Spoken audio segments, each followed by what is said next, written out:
የኢራኑ መንፈሳዊ መሪ አያቶላ ሙጅተባ ካሜኔይ ለከፍተኛ ጦር መሪዎቻቸው የሥራ ድልድልና ሹመት መስጠታቸው ተሰምቷል። የኢራኑ መንፈሳዊ መሪ በሙሉ ጤንነት ላይ መሆናቸውም ተገልጧል። የአሜሪካው ፕሬዚደንት ዶናልድ ትራምፕ ደግሞ ከኢራን መንግስት ካሳ መፈለጋቸው ተገልጧል።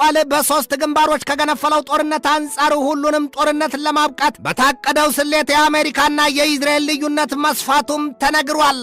ይህንኑ ርዕሰ ጉዳይ በዓለም አቀፉ ትንታኔ ዘገባችንም መርጠን ተመልክተነዋል። ከትንታኔ ዘገባው ጋር ትዕግስቱ በቀለ ነኝ። አፈርጥ ብላ ሄዳ ሳብጣ መጣች አላም ገድላለሁ ሲሉ መሞታላ ይሏል። በዚህ ወቅት በፋርስ ባህርና በቀይ ባህር ሁለቱ የዓለም የንግድ ዝውውር ላንቃዎች መዘጋታቸው ይነገራል። የሆርሙዝ የውሃ ወሽመጥና የባብ አልማንዳብ ኢራን በሆርሙዝ ወሽመጥ ጉዳይ በምላስ የማይቀምሱት መርዝ ሆናለች። የየመን ሀውቲዎችን በቀይ ባህር የባብ አልማንዳብ መተላለፊያ የሰማይ ቁጣ መብረቅን ሆነዋል ነው የሚባለው። በአንጻሩ ደግሞ ሁሉንም ያበጠው ይፈንዳ ሲሉ ዝተው ፎክረውና አስጠንቅቀው የገቡት አሜሪካና ኢዝራኤል በበኩላቸው እንደ ሰው ትመጪ እንዳውሬ ትሮጭን ሆነዋል ይሏቸዋል። ኢዝራኤል ትራምፕ ላወጡትና ለወጠኑት ላቀዱት የጋዛ ሰርጥ የሰላም ዕቅድ አልተገብርም፣ ሐማስንም ጥንቅቅ አድርገው ትጥቁን ያስፈቱት፣ ያለበለዚያ ግን ከጋዛ ሰርጥ ከቶም ከያዝኳቸው ስፍራዎች ለቅቅ ያልወጣም ስትል የልቧን አፍርጣ አሳይታቸዋለች። ትራምፕ ለፍቶ መና ይሉትን ሆነዋል ምን የሚባለው። አንኪያስ ትራምፕ ቦርድ ኦፍ ፒስ አሊያም የሰላም ቦርድ ሲሉ ያቋቋሙት ኃይል ምን ሊሰራ ይሆን? ማን ጠይቆ ማን መልሶት? የኢዝራኤሉ ጠቅላይ ሚኒስትር ቤንያሚን ኔታንያሁ በካቢኔ ስብሰባቸው ላይ ባሰሙት ንግግር ሐማስ በነቂስ ትጥቁን እስከሚፈታ ድረስ የእስራኤል ወታደሮቿን ከየትኛውም የጋዛ ሰርጥ ክፍል አታስወጣም።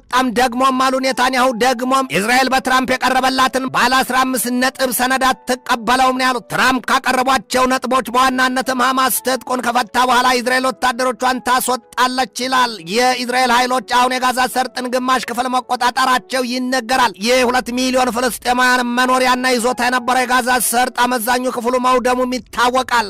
አሁን በሶስት ግንባሮች የገነፈለው ከባድ ጦርነት ሊያበቃ አልቻለም። በጋዛ ሰርጥ በሊባኖስና በኢራን በቅርቡ ባለፈው ቅዳሜ እስራኤልን የጎበኙት በአሜሪካ የማዕከላዊ ዕዝ ዋና አዛዥ አድሚራል ብራድ ኪውፐር በሰጡት ማብራሪያ ሀገራቸው በሶስቱም ግንባሮች ያለው ጦርነት አብቅቶ ማየት ትሻለች ነው ያሉት። የእስራኤል ባለስልጣናት በበኩላቸው ለኪውፐር ሲነግሯቸው ኢራን የኒውክሌር ጦር መሳሪያ በመስራት ሂደቷ የምትቀጥል ከሆነ የተናጠል ጥቃታቸውን እንደሚቀጥሉ ነው ያረጋገጡላቸው። በዚህ ወቅት በአሜሪካው ፕሬዚደንት ዶናልድ ትራምፕ ለተረቀቀውና ለቀረበው የጋዛ ሰርጥ የሰላም ጉዳይ ከበርካታ ሀገራት የተውጣጣ ኃይል በስፍራው ይሰፍራል ለተባለው ኡጋንዳና ሞሮኮ በብዙ መቶ የሚቆጠሩ ወታደሮቻቸውን ማዋጣታቸው ይነገራል። የኢዝራኤሉ ጠቅላይ ሚኒስትር ቤንያሚን ኔታንያሁ በትራምፕ የቀረበውን ባለ 15 ነጥብ ዕቅድ ብቻም ሳይሆን ቀድሞው ነገር እርሳቸው የኢዝራኤል ጠቅላይ ሚኒስትር ሆነው ፍልስጤም የሚባል ሀገር አይታሰብም ብለዋል። ለነገሩ ኢዝራኤል ከገነባቻቸው የሰፈራ መንደሮች አንጻር ከዚያ ምድር የመውጣቷ ነገር ይኖራል ብሎ ማሰብ ዘበት ነው የሚሉትም ብዙዎች ናቸው። ታዲያ ትራምፕ የሰላም ቦርድ ሲሉ ያቋቋሙት ኃይል በጋዛ ሰርጥ ምድር ተሰማርቶ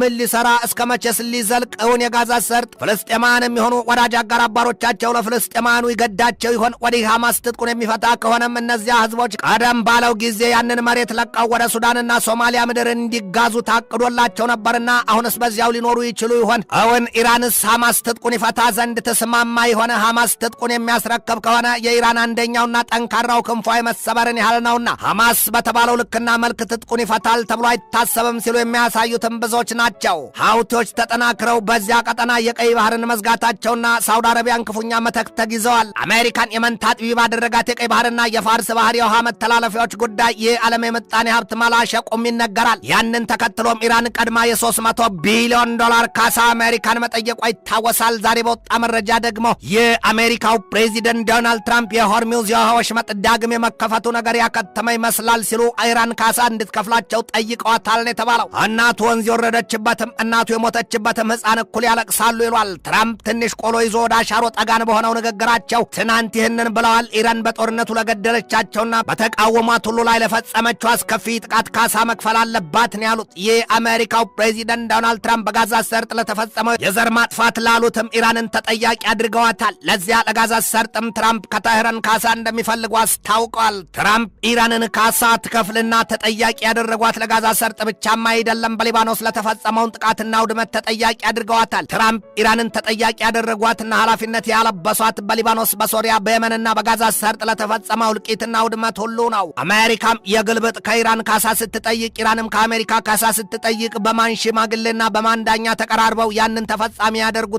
ጥያቄ ብቻ ነው። ኢራን በታሪክ ከአሜሪካም የሆነ ከእስራኤል ጋር ድርድርና ሰላም የሚባል ነገር አታምንም ይሏታል። እስራኤል የተናጠል ጥቃቷን እንደማታቆምላት የተገነዘበችዋ ኢራን ዛሬ በተሰማባት መረጃ በከፍተኛ የጦር ኃይሏ ዝና ስምሪት ላይ ለውጥና ማስተካከያ ማድረጓ ተሰምቷል። ኢራን የጦር ኃይሏን እዝ ማስተካከያና ማሻሻያ ያደረገችው ደግሞ ለወራት ተሰውረው በነበሩት የመንፈሳዊ መሪዋ አያቶላ ሙጅተባ ካሜኔይ በኩል ነው። ካሜኔይ 6 ከፍተኛ የጦር አዛዦችን ለ6 ቁልፍ ስፍራዎች ሹመት ሰጥተዋል። አያቶላው ሹመት ከሰጡባቸው ክፍሎችም ተከታዮቹ ይጠቀሳሉ። አሊ አብዶላሂ የኢራን ጦር ኃይል ዋና አዛዥ፣ ኪዩማር ሳይደሪ የኢራን ጦር ኃይል ምክትል አዛዥ፣ አህመድ ቫሂዲ በሜጀር ጀነራል ማዕረግ የኢራን አብዮታዊ ዘብ ኃይል ዋና አዛዥ፣ ሞስጠፋ ኢዛዲ የአብዮታዊ ዘብ ኃይሉ ምክትል አዛዥ፣ አሊ አዝማዬ የኢራን አብዮታዊ ዘብ ባህር ኃይል ዋና አዛዥና ሆሴን ታይብ የባሲጅ ኃይል ዋና አዛዥ ሆነው ተሾመዋል። አሁን በኢራን የተደረገው የስልጣን ሽግሽግና ማስተካከያ ደግሞ አያቶላ ሙጅተባ ካሜኔይ ስልጣን ከተረከቡ ወዲህ የመጀመሪያቸው ሆኖ ተመዝግቧል። አያቶላ ሙጅተባ ካሜኔይ ሞህሰን ራዛይንም ቀደም ብለው ተወካያቸውና አማካሪያቸው አድርገው መሾማቸው አይዘነጋም። አሁን ሞህሰን ራዛይ የተሰጣቸው ስፍራ ደግሞ በፊት በሟቹ አሊ ላሪጃን የተያዘ እንደነበር ይታወቃል። የኢራኑ ፕሬዚደንት ማስዑድ ፔዜሽኪያን በበኩላቸው የኢራኑ መንፈሳዊ መሪ አያቶላ ሙጅተባ ካሜኔይ በሙሉ ጤንነት ላይ ናቸው ሲሉ አስረግጠዋል። ፔዜሽኪያን ለ7 ሰዓታት የሚጠጋ ውይይትም ከአያቶላው ጋር ማድረጋቸውን የገለጡት። እንደ ፔዜሽኪያን ማብራሪያ ታዲያ ከአያቶላው ጋር የተደረገው ምክክር በዋናነት ያተኮረው በኢራን የምጣኔ ሀብት፣ በህዝቦቿ አኗኗርና አሜሪካ በኢራን ላይ የጣለችው ማዕቀብ ስላደረሰው ተጽዕኖ ጉዳይ የተመለከተ ሲሆን አያቶላው በማሰሪያው ንግግራቸውም የኢራናውያኑን አንድነትና መግባባት አጽንኦት ሰጥተውታል ነው ያሉት። በኢራንና በአሜሪካ መካከል ለድርድር የታቀዱት ቀጠሮችና የመወያያ ነጥቦች ሁሉም በታሰበው ልክ አልሆኑም። ይህ ኃይል ሚዛኑም ቢሆን ሊስተካከል አልቻለም ነው የሚባለው። ለዚህ ደግሞ ትላለች ታይርን በቅርቡ በሳውዲ አረቢያ ሪያድ የተደረሰውና የተፈረመው የሶስትዮሽ የመከላከያ ውል ስምምነት የፓኪስታን፣ የሳውዲ አረቢያና የቱርክ ተጠቃሽ ስታደርጋቸው ኢራን ትላለች ሙስሊም ኔቶ ፓክት ሪፍሌክትስ ሪትሪት ፍሮም ዩናይትድ ስቴትስ ኦፍ አሜሪካ ሴኩሪቲ አምብሬላ። በመካከለኛው ምስራቅ ቀጠና ያሉት ሙስሊም ሀገራት አሜሪካ በፊት አውራሪነት ከምትመራው የሰሜን አትላንቲክ ጦር ቃል ኪዳን ድርጅት የኔቶ ጥምረት ማፈንገጣቸውንና የራሳቸውን አዋጪ መንገድ መከተላቸውን ያመለክታል ነው ያለችው ኢራን። የኢራኑ የውጭ ጉዳይ ሚኒስትር አፈቀላጤ ኢስማኤል ባጋይ በሰጡት ማብራሪያ የሶስቱ የአሜሪካ ወዳጅ አጋርና አባር ሀገራቱ የጸጥታ ስምምነት ምናልባትም በኢራን ላይ የተሰላ ቀመር እንኳን ቢኖረው ኢራንን አያስጨንቃትም ነው ያሉት። ኢራን የዚያን የሶስቱን ሀገራት የመከላከያ ትብብር ስምምነት በአሜሪካ የተጠነሰሰ ስሌትም አድርጋ ማሰቡ አልቀረም። ግን ደግሞ ቱርክ ከአሜሪካዋ የቅርብ ወዳጅ እስራኤል ጋር ለመጠፋፋት ሰይፍ የምትሳሳል ሀገር ናት። ሳውዲ አረቢያን ብትሆን በድርበቡ ናት። ከዚያ በተቃራኒውም ፓኪስታንና ቱርክ ለኢራን የቀረበ ልብ ያላቸው ሀገራት ናቸው። ስለዚህ አሜሪካ የቱንም ያህል ብትብለጠለጥ የሶስቱን ሀገራት ኃይል በኢራን ላይ ማዞር አትችልም ነው ያሉት ባጋሄ። ይሁንና ሶስቱ ሀገራት ቱርክ፣ ሳውዲ አረቢያና ፓኪስታን በጋራ መግለጫቸው ከሶስቱ ሀገራት በአንዳቸው ላይ የሚሰነዘር ጥቃት ካለ በሁሉም ላይ የተሰነዘረ እንደሆነ ታስቦና ታምኖበት በዚያ ጥቃቱን በሰነዘረው ኃይል ላይ የሶስቱ ሀገራት የተቀናጀ ኃይል ይወርድበታል ሲሉ በአጽንኦት መግለጣቸው አይዘነጋም። በዚህ ሁሉ ምስቅልቅል አባዜና የእሳት ጨቀጨቅ ውስጥ ያለው የዚያ የመካከለኛው ምስራቅ ቀጠና ዳፋ ለተቀረው ዓለም ተርፏል።